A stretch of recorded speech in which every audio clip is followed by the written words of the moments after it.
महादेव। श्री शिवाय नमस्तुभ्यम। आप सब भी कमेंट में हर हर महादेव जरूर लिखिएगा। श्री कृष्ण गोविंद हरे मुरारी, हे नाथ नारायण वासुदेवा। माघ का पावन महीना शुरू हो गया है, जो कि इस बार 14 जनवरी 2025 से शुरू होकर 12 फरवरी 2025 को समाप्त होगा। माघ का महीना भगवान कृष्ण को बहुत अधिक प्रिय है। इस माह में गंगा स्नान और दान का विशेष महत्व है। इस बार माघ का महीना वैसे भी बहुत अधिक खास है, क्योंकि 12 साल बाद महाकुंभ का आयोजन हो रहा है प्रयागराज में।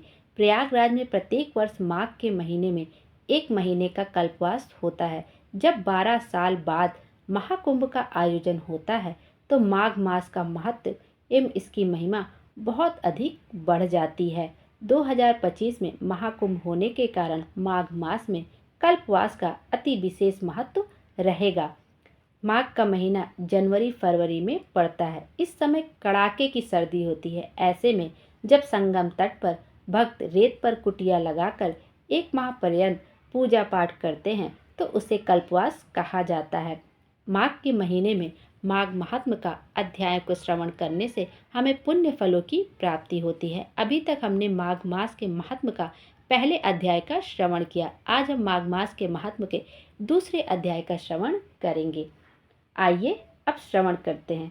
राजा के ऐसे वचन सुनकर तपस्वी कहने लगा कि हे राजन, भगवान सूर्य बहुत शीघ्र उदय होने वाले हैं, इसलिए यह समय हमारे लिए स्नान का है, कथा का नहीं। सो आप स्नान करके अपने घर को जाओ और अपने गुरु श्री वशिष्ठ जी से इस महात्म को सुनो। इतना कहकर तपस्वी सरोवर में स्नान करने के लिए चले गए और राजा भी विधि पूर्वक सरोवर में स्नान करके अपने राज्य को लौटा और रनिवास में जाकर तपस्वी की सब कथा रानी को सुनाई। तब सूत जी कहने लगे कि महाराज, राजा ने अपने गुरु वशिष्ठ जी से क्या प्रश्न किया और उन्होंने क्या उत्तर दिया, वह भी कहिए। व्यास जी कहने लगे, हे सूत जी, राजा दिलीप ने रात्रि को सुख से सोकर प्रातः समय ही अपने गुरु वशिष्ठ जी के पास जाकर उनके चरणों को छूकर प्रणाम करके तपस्वी के बताए हुए प्रश्नों को अति नम्रता से पूछा कि गुरु जी, आपने आचार, दंड, नीति, राजधर्म तथा चारों वर्णों के चारों आश्रमों की क्रियाओं, दान और उनके विधान, यज्ञ और उनकी विधियां, व्रत, उनकी प्रतिष्ठा तथा भगवान विष्णु की आराधना अनेक प्रकार से तथा विस्तार पूर्वक मुझको बतलाई। अब मैं आपसे माघ मास के स्नान के महात्म को सुनना चाहता हूँ। सो हे तपोधन, नियम पूर्वक मुझे इसकी विधि समझाइए। गुरु वशिष्ठ जी कहने लगे कि हे राजन, तुमने दोनों लोकों के कल्याणकारी, वनवासी तथा गृहस्थियों के अंतःकरण को पवित्र करने वाले माघ मास के स्नान का बहुत सुंदर प्रश्न पूछा है। मकर राशि में सूर्य के आने पर माघ मास में स्नान का फल गौ, भूमि, तिल, वस्त्र, स्वर्ण, अन्न, घोड़ा आदि दानों तथा चंद्रायण और ब्रह्माकूर्च व्रत आदि से भी अधिक होता है।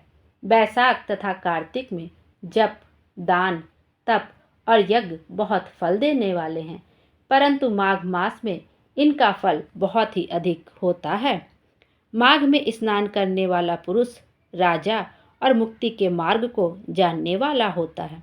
दिव्य दृष्टि वाले महात्माओं ने कहा है कि जो मनुष्य माघ मास में सकाम या भगवान के निमित्त नियम पूर्वक माघ मास में स्नान करता है, वह अनंत फल वाला होता है। उसको शरीर की शुद्धि, प्रीति, ऐश्वर्य तथा चारों प्रकार के फलों की प्राप्ति होती है। अदिति ने 12 वर्ष तक मकर संक्रांति में अन्न त्याग कर स्नान किया।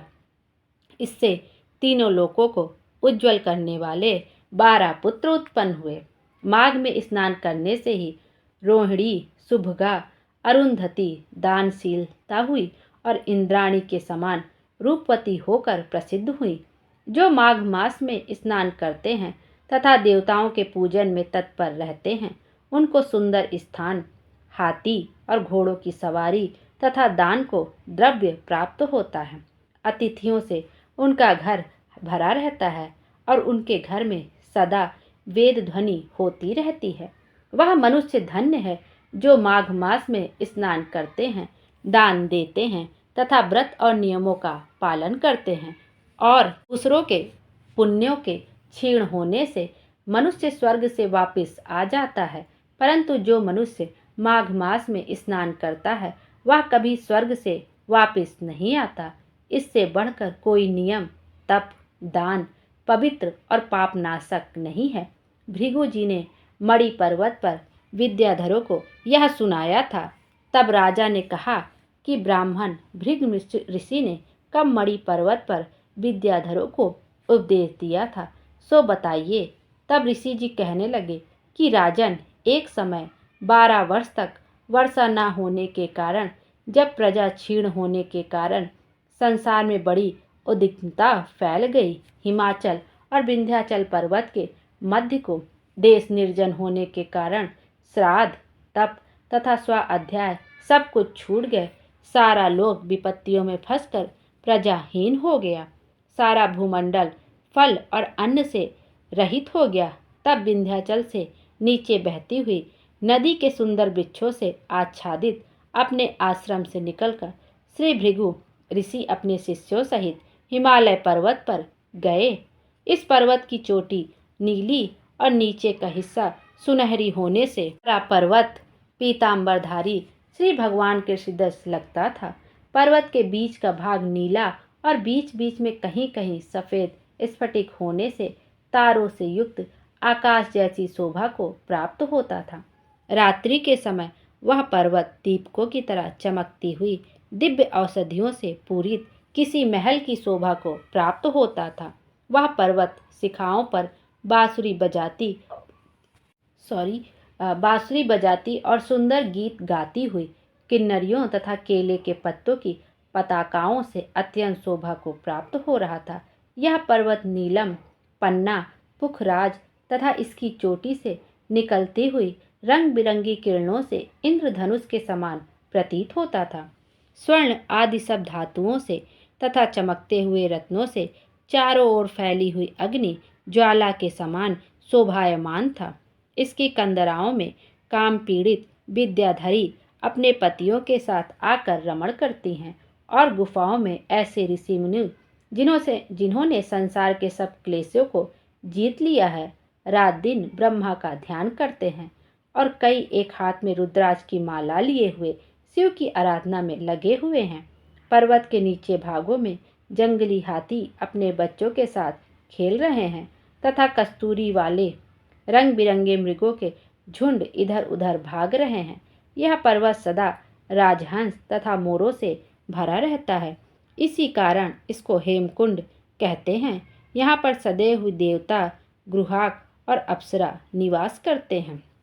इस तरह से माघ मास के महात्म का दूसरा अध्याय यहाँ पर समाप्त होता है। अब हम कल की वीडियो में माघ मास के महात्म के तीसरे अध्याय का श्रवण करेंगे। बोलो विष्णु भगवान की जय।